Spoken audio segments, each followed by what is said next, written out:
l'étape 2 de la fabrication du jus de fruits.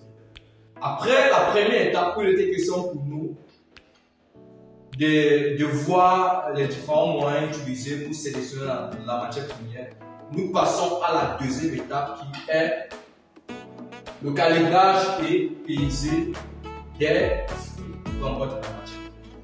Donc lorsque vous avez acheté la matière première, la deuxième chose à faire, la deuxième étape, c'est maintenant le calibrage et peser de la matière. Calibrer les fruits, c'est regrouper les fruits en fonction de leurs caractéristiques. Donc, on peut regrouper les fruits en fonction de leur poids, on peut regrouper les fruits en fonction de leur taille, on peut regrouper les fruits en fonction de leur taille. Commencer à 0, j'allume d'abord la balance.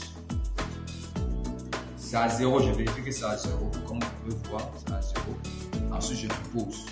Quand je pose, ça donne le poids de ce récipient-là.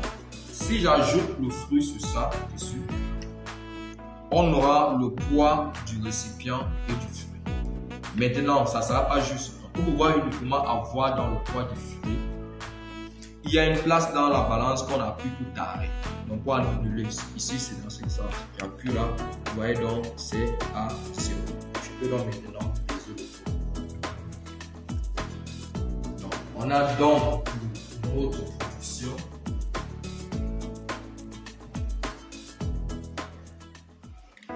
Ananas 1.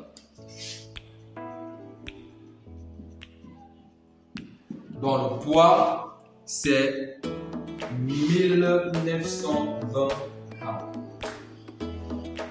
Ananas 2.